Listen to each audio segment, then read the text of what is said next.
I'm not trying to make friends anymore. I want people to realize that there are people that can love them unconditionally. Yeah. Why is it so hard to think that the next person is beyond loving you, beyond measure? The world would say, have your wall up. No, dip a toe in. Don't just jump. Don't plunge in, you know? Is it a thing of you abandoning wisdom and just saying, no, this is what I'm going for? Idea of friendship is like faith.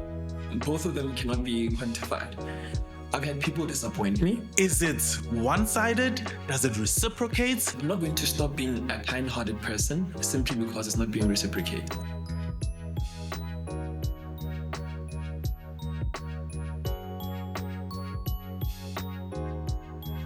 My Chomi, Hey, how are you? fantastic, my guy. Can't lie. Man, I'm so excited. I'm really excited for this chat. Thank you for being part of this conversation. Been a long time coming, man. Hey man, and you're a busy man. Hey, so the fact that this is finally happening, I'm like, come on, that's amazing. But before we go any further, for anyone who's watching or listening, Imang Kamogelo. Ooh.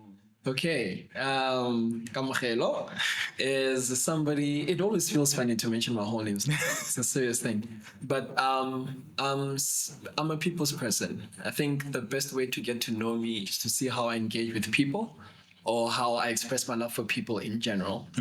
I love people. I love academia. I love being in spaces where I get to learn, but also to be corrected. Because I've had a one-size-fits-all mentality for the longest time. So Kamogelo is definitely somebody that loves learning, reshaping things. Yeah. I'm not sure if there's much to that. Kamogelo is a married man and a dad. Yeah. Yeah, there are too many aspects, my chummy, but I think just to sum it up, I'm a person for the people, my friend. Yeah. No, that I can definitely attest to. Yo, no man. Just randomly throwing it in there. We were in Durban in April. Murana just greeted, I think we were arrived and we were staying, and there's the car guard was helping us and getting us checked in and stuff. And you're like, you were about to say something like, oh yeah, we came to, and you're like, oh wait, I'm sorry. Hi, how are you? What is your name? And then, and I remember you mentioned, you like to know the person's name. Like even if you're at a till, you want to see the name tag of whoever's serving you, and so you can address them by their name instead of just, hi CC, or hi, my brother, And that's just like, wow, the intentionality behind that. I was just like, that's amazing. That's amazing. Thank you. And so today, Observant. that's my one strength. That's my one strength. I always because I'm like, Yeah. sometimes it plays to a bit of a, I don't know if I want to call it a curse. It's just, I'm observant to the point where some things I wish I never observe. Okay. I remember telling my wife the one time, I'm like, bruh, don't ask me what you want to get me for my birthday or something, because it creates an expectation. And let's say for whatever reason you're unable to now fulfill it, I'm going to remember. Oh gosh. You get me? Okay. So I'm like, let me rather not have that expectation. Get something, I'll appreciate whatever you get me. I'll appreciate it. And I'm just going to appreciate it. But now to have an expectation, you said you're going to buy me a PS5. Now I'm not getting the PS5. Now I'm constantly remembering that, this person said, and then they never delivered on the PS5. 3 years later, I'm still remembering, So that's something I'm just like, that's the part of the observing where I'm like, I wish not so much, The things I observe, I'm like, I wish I didn't observe that. Anyway. This is the call for the PS5. I hope she took notes. But today I want to chat with you around friendships. I think this was one that didn't take long for me to think of in terms of, I usually sit, I have documents of, potential guests that I want to have a conversation with. Sometimes I have to really think and sit, I'm like, what do I want to speak of with this person? What topic do I want to dive into with this individual? This was one of those that was so easy. I didn't have to crack my brain around what I want to discuss with you. Sure. Mainly because, like I said, you are so intentional. And what is it, man? I feel like it's less than a year, or maybe a little over a year we've been friends. Yeah. But I'm just like, I'm just like the intentionality of the friendship, the way you are an intentional friend. Yeah. And I'm just like, in that short space of time, I'm like, the depth that we have established in our friendship. I'm like, I've known some homies for 3 years, 5 years, and I'm just like, chief, we are still surface level. So I'm like, hey, Chief, can I give you Kamo's number? Maybe he can tell you how he's being an intentional friend because, hey, Baba, we are pushing as if we've known each other since high school. Man, You know? I was even complained. So I don't know. That was maybe a bit of a offense. I'm just like the intentionality behind friendships, and so it was really like an easy one. I'm like, I really want to chat with this guy around friendships and what goes on in your mind when you're approaching this. And so maybe just to start it off, to you, what does it mean? As a man, what does friendship mean to you as a man? So, the concept of friendship for me has become somewhat of a sensitive conversation in that my wife always tells me this that I should be mindful who I throw the term friendship to. Because when I friendship, I go beyond thinking what the other person thinks. I become the best person from the get-go. I believe in investing a positive seed from the get-go, believing the best out of an individual and waiting for them to maybe like not that I cross fingers to say, yo, Lord, can they disappoint me? But I wait up until there's a point where they introduce some kind of limitations in how much I can invest in our friendships. But before that, I invest as if you're somebody that I've known my whole life. I trust you from the get-go. I don't wait for you to gain my trust, so to say. Sure. Because as somebody that is biblical in nature, in terms of doctrine, you know that, please mind. You plant a good seed to get a good tree to get good fruit. I start off by planting the seed of trust, the seed of like already just investing in you being as close to me as humanly possible up until you show me that I shouldn't get to that point. And for the most part, because you reap what you sow, right? So I decide first to invest a good thing. And for the most part, I've been reaping really, really good benefits in terms of my friendships with people. So it is such a rich conversation in terms of friendships because my friends end up becoming family. Yeah. To the point where it almost becomes borderline insulting to call you a friend because I have genuine friendships with people where our friendships have transcended our relationships. It's no longer friendships anymore. To the point where most of them are closer to me than some of my family members. I think in my entire family, there's only 8 people that sit above that plateau of friendships. But other than that, like you, for example, your wife and some of our other friends, I do not know how to limit our relationships beyond getting the point of being called a friend. So everybody that I get into a friendship with, man, you guys become family quick. And it's not because I want to be seen in the same light, but it's because I want people to realize that there are people that can love them unconditionally, with nothing to get in return. Like, why is it so hard to think that the next person is beyond loving you beyond measure? Why can you believe that someone that belongs, for example, you and I being Christian, we get into a church space and immediately because of so many things that have happened in the church space and just like how many awful things people in the church have done to other people. There's already a defense mechanism of people entering and trusting people in the church space. But nobody goes in and say, hey man, I'm going to get in there and I'm probably going to receive the love of Christ as is in the Bible in human form for these people. So I also just want to represent that to people, to say, hey man, we can know each other for a day and you can trust me with your life. Sure. I would love for people to experience that. So you're saying that and I'm like, does it not... I think you're probably aware of this to some extent. You mentioned it a bit, but does it not play to a disadvantage to say from the get-go, I'm going to fully trust. I'm going to sow the seed of trust. I'm going to love you genuinely and fully as I possibly can.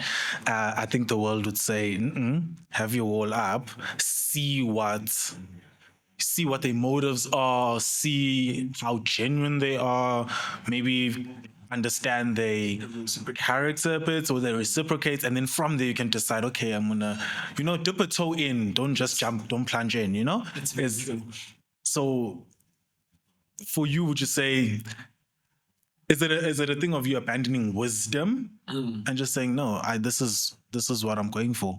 So the idea of friendship is like faith. Both of them cannot be quantified. And me speaking as an individual that's fairly into academia, it's a bit of a gray area. It can't be quantified, it can't be seen, it can't be measured, it can be valued. Yeah. So in the same sense, introducing the sense of logic somewhat contradicts the idea of friendship, because logic requires reason. Reason requires limitations. So as soon as we start adding those kind of aspects into something, like adding black and white answers or parameters around something as gray as friendship, I feel like it defeats the purpose to a degree. Obviously, there's a sense of wisdom and discernment that should always be in play.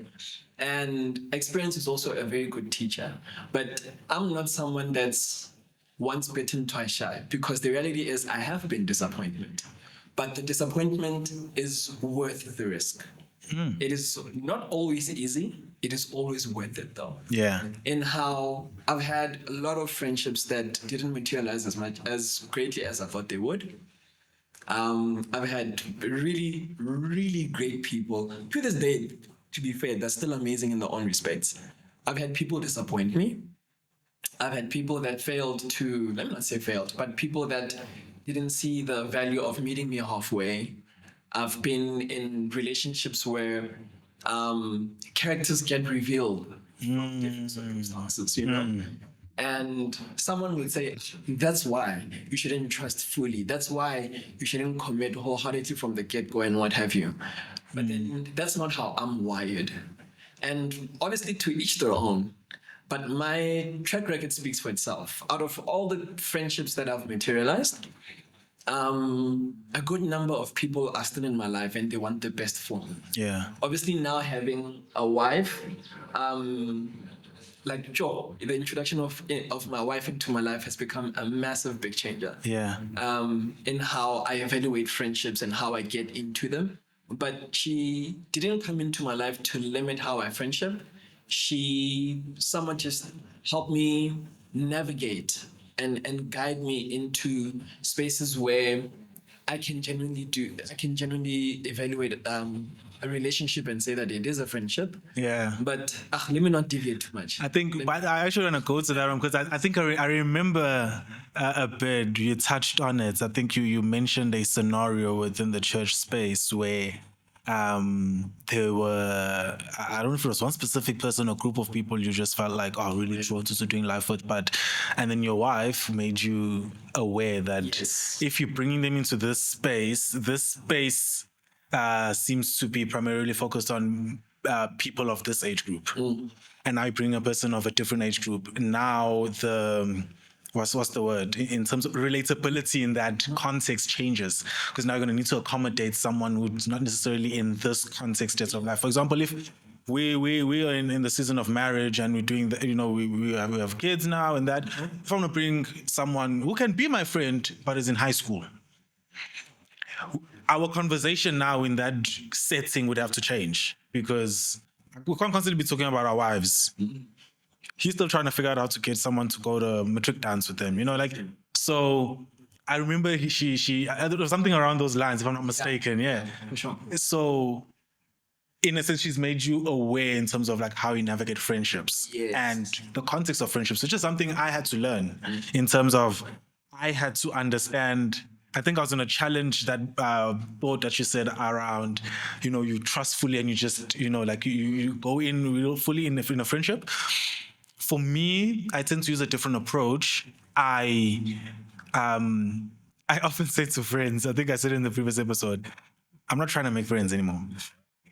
And my reason for that is I realize now in the stage of life that I'm in, the intentionality, the level of intentionality required. Friendships in high school were much easier. We had common interests. Antoana, you like God of War? I love God of War. And few responsibilities as well. You get me? We go to the same school. We live in the same neighborhood. We're in the same team, sports team. Or there were things that connected us. Yeah. So they were very organic. Didn't require as much work.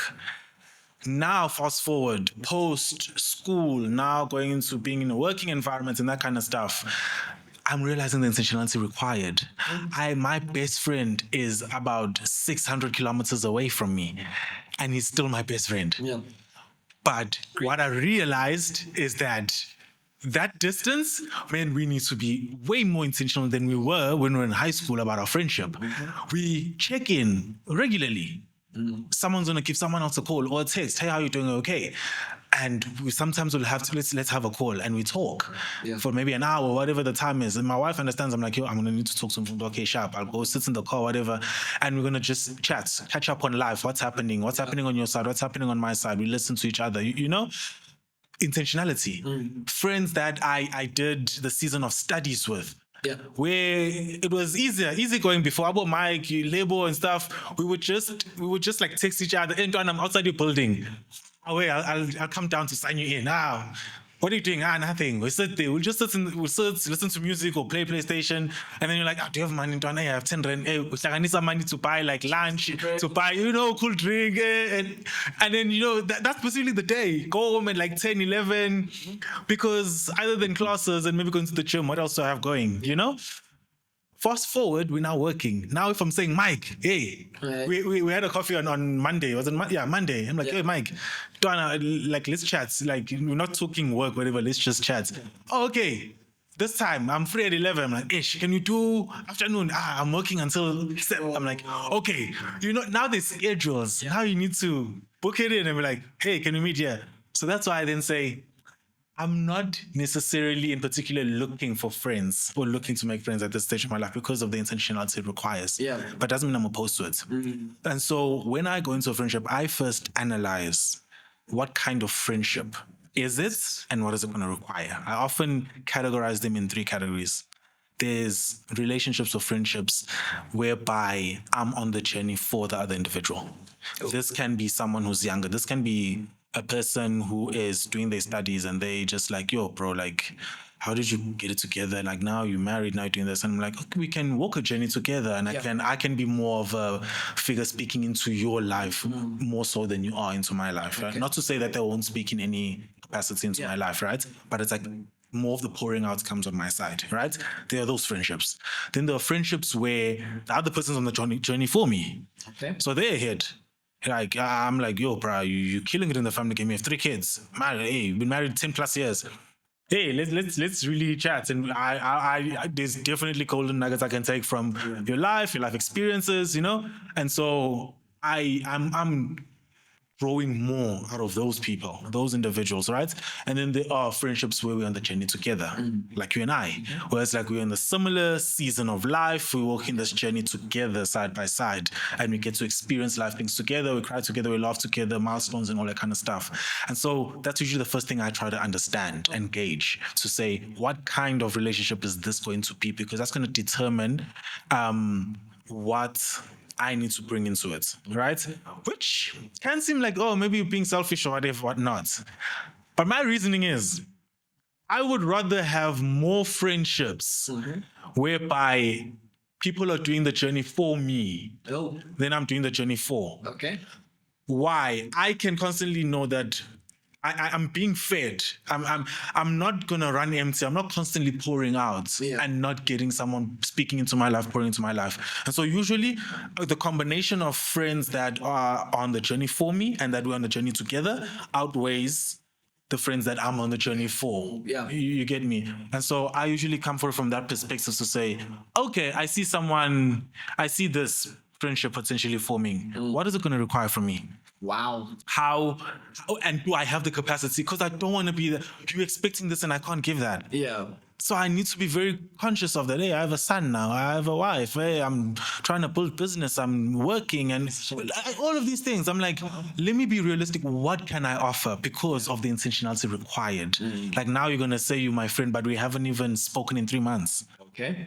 I'm like, I think just on that, firstly, I've seen your relationship with him from the first hand. It was so amazing to see how you guys engaged, and it was like you guys live in close proximity. Yeah. There's a lot of intention there. That was lovely to see. Yeah. I think speaking on Biden, how she helped me guide my friendships is in that. In that I need to realize that specific people are in specific seasons, and those seasons can't overlap. You can't have summer and winter at the same time. And not to say that winter is not great or summer is not great, but they can't be together. There are like the space that I'm in terms of my relationships and like my brothers and sisters. The majority of us are in marriages. Yeah. We are in. We have kids. We have specific positions that we occupy in the institution of church, and we're in the workspace as well. So that's the criteria. That's the context. Somewhat maybe gravitates towards right now in terms of seasons and friendships.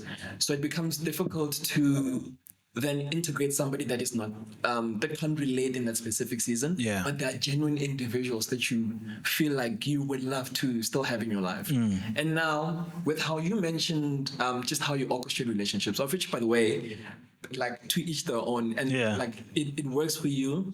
And it accommodates the life and the season that you find yourself in right now. For me, it becomes a little bit difficult to evaluate when I say I don't want to make friends anymore, because I don't believe that it's something that I'm completely in control with. Yeah. So just bear with me. Yeah. This is how I evaluate, let's say something like feelings, for example. If I meet someone, I don't intentionally want to dislike them. There might be something that happens that warrants those feelings, but I don't channel out the feeling of hatred or annoyance towards somebody. It's something that I'm not in control of. What I am in control of is how I respond to those feelings or how I react from them.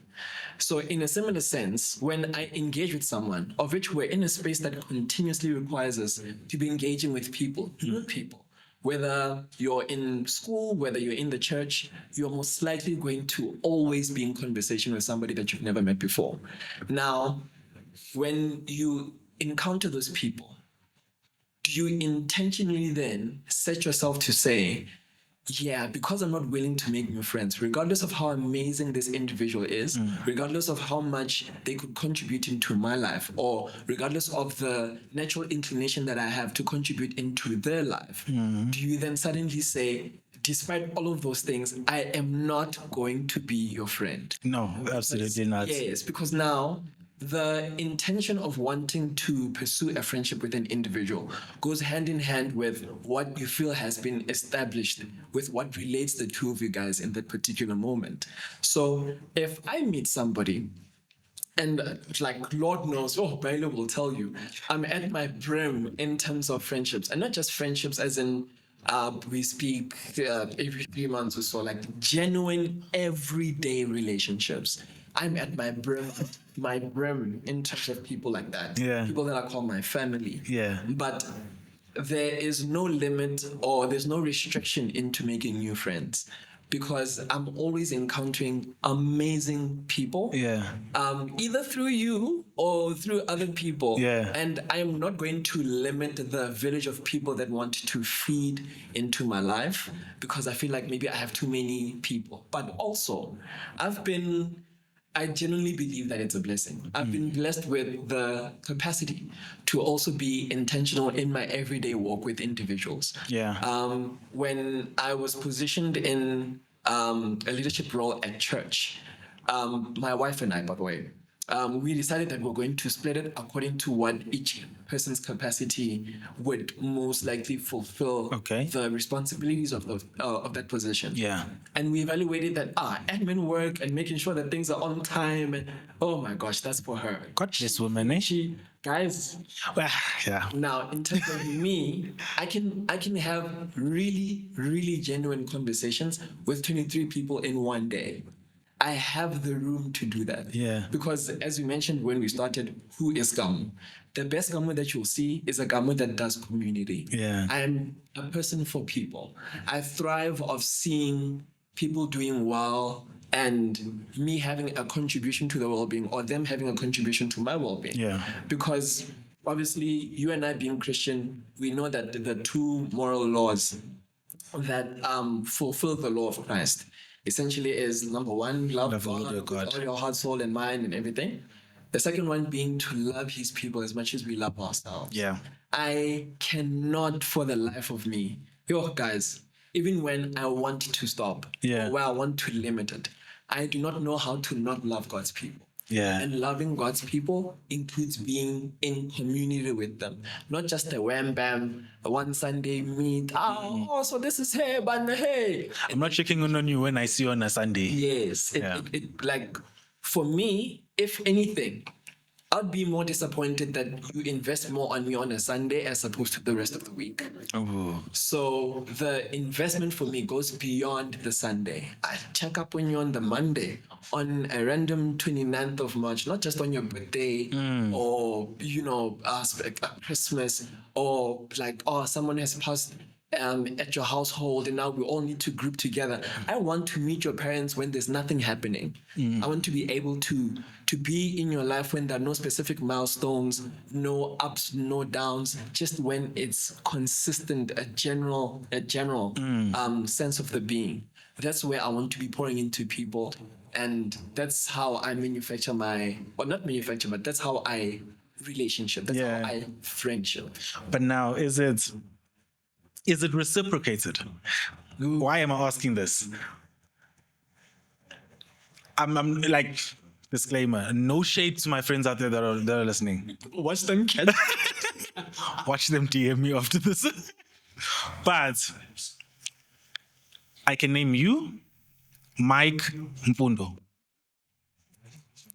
as people who What? genuinely, consistently check in, pour in, like the intentionality. Okay. You get me?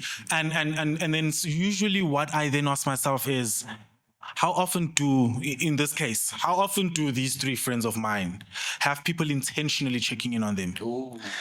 Of the group of people, let's say you have 10 people and I'm part of that 10 that you intentionally, check up on how you're doing. Hey, let's meet up. Hey, reaching out. How many of that 10 do the same? That, I haven't heard from Kamo in 5 days. Kamo, how's it, my chum? I've actually had a time where I thought about this with these two people I've mentioned. Okay. I wonder, and am I one of those friends, at least, Sure. to them, that I'm also reaching out and it doesn't feel one-sided? Okay. That's now what I constantly have to think about, because one thing I've seen in common with the three of you guys, I'm like, you guys have been blessed with good friendships. Like when I look at you guys individually and the people you are surrounded with, like Mfundo, bruh, I don't have to worry and be like, it was never a thing of like, I've left my friend in Durban. Bruh, he has homies there. Sure.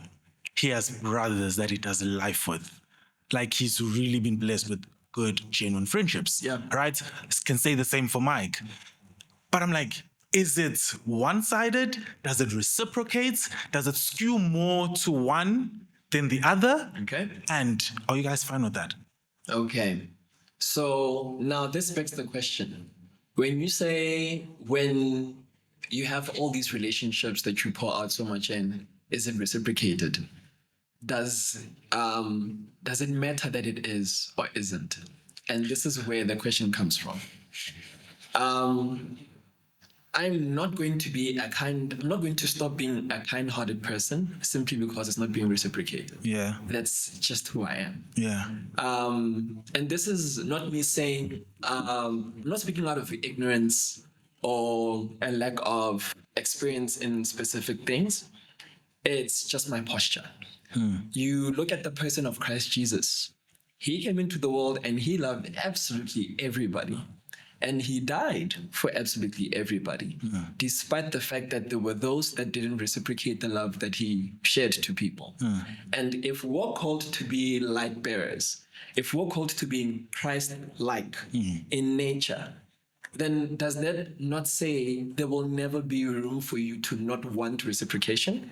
Even when it is being reciprocated, that friendship. Yeah. It's amazing when it is. It's completely amazing and it changes the game. But in terms of you as an individual, it's not supposed to affect you in terms of you seeking reciprocation or not. Because there is a level of reason that you obviously need to invest. Like when you see that you're pouring out this much and it's not being reciprocated, you are going to then understand that that's the nature of your relationship. That maybe in that sense you're the poorer, Yeah. but it's not supposed to stop you from saying, I'm only engaging in relationships with people that will reciprocate, because you don't give to receive, my friend. Yeah. You give because you're a natural giver. You're not going to love because you expect to be loved. You're not going to be kind because you're expecting kindness in return. And also, the riches that you're storing up for yourself are not in Mike and myself and Fundo. Like, we will love you. We will show up for you for sure. But you're not in our relationships because you want our, well done, Dwana, you're that guy, or you're consistently being checked up on by us. You're doing this because that's just who you are as an individual. And the moment that the lack of reciprocation starts hindering how you pursue relationships, then it speaks into the character of Mto. Yeah. Is Mto the kind of guy that has the outside world influence how he is, or is Mto the kind of guy that influences the outside world? Because let's be real, the world and society has taken the meaning of so many beautiful things and corrupted it. We've let the world corrupt and have a really horrible influence on some things that are supposed to be sacred, including friendships. People that will tell you, if you're getting nothing in return, if you're getting absolutely nothing in terms of what you're pouring in, you're supposed to leave. And then it comes into play where you need to consider, am I not in a season then, because it's not taking much from me, but am I not in a season then that proves that I'm supposed to be the giver or the game changer in terms of changing how that person's mentality And what if is? the season changed down the line and now you're the receiver? Exactly. And you also don't know how much you're doing for someone else looking in. For example, being Christian, I'll always make Christian references because I said earlier, the Bible is the most amazing textbook I've ever read in my life. Being Christian, you're expected to always be on the front foot of positivity. And this is despite how hard life gets. And you know, my friend, that Yeah. it gets hot. Oh my gosh, it gets hot out there. Yeah. Now, in the midst of all your troubles, does that mean then you say, let me surrender to what the world wants from me and let me start being Christian? But the perseverance of a Christian in hardship has someone else look in and say, this person is going through all of it, but this good God that's supposedly in their life isn't really showing up like that. What still has him be there? What still has this person still say, hey man, I don't even have a mat to kneel on, but to kneel I shall do that because I'll always give prayer to God. What makes this person on an empty stomach say, I'm still going to go to church and be in the bride of Christ and serve the people of God? What makes you do that, even though you don't see the evidence of what you're pouring into? You're doing that because you're praising the God of the heavens without anything in return. You're not expecting much in return. You're just in love with the fact that he is your God, period. Same thing with friendships. You pour out your love into someone's life, and if it's not reciprocated, I'm not saying it's fine, so to say, but you don't know what influence it plays into someone else. That's had a horrible experience with friends. Then they're seeing you pouring in consistently into someone's life. Like, I've seen the influence of how I friendship influence my wife. She wasn't exactly the most social person, so to say, when we met. She limited the number of friends that she had because she believed in a close-knit community of people and what have you. And in our relationship, I've seen how friendship allows her to open herself more to other people. And it has exposed her to some of the best communities she's ever had in her life, period. To people that she would even consider her sisters. And if I had this closed, reserved approach into relationships and said, hey man, this person is not pouring in 100 like I am, I'm cutting it off or I'm limiting it, she probably wouldn't have allowed herself to be exposed to those relationships that she currently has right now, because there was no reason for her to do that. She already had her people. She already had her close-knit community. She was already being fed into. What gave her motivation to still want to do life with other people? Now, with the exposure that she's had to the community that we have, she can't look back. And she's still like going from strength to strength in relationships, so to say. But essentially, just to round it off, I can't hold back from loving people, my friend. I cannot see myself not being in community with people. I cannot resist the urge to always wanting to pour into someone's life, because I feel like I've tasted and seen something amazing in Christ. So if I have an opportunity to introduce that to somebody, chances are we're going to have some kind of relationship, maybe not established into a friendship just yet, but because I plant a good seed, most of the time it's reciprocated in it being a really good friendship. Now, with those that haven't reciprocated, like obviously, as I said, I've had failed relationships, some established over years, man. Like, I had a really good group of friends, and like they were my brothers to the death of me. And now we're not in community anymore. And I find myself still, to this day, I'm still mourning those friendships, if I'm being completely honest with you. And this takes away nothing from how brilliant they are as individuals. Amazing people. Salt and spices of the earth, trust me. But just because the universe, and not me manifesting energies or what have you, but just because two amazing people just so happen to collide and meet each other doesn't mean they're always supposed to be friends as well. It's okay for a friendship not to materialize. Same thing in how we have exes or people that we're falling in love with that we never dated, because circumstances did not allow for you guys to be in relationship.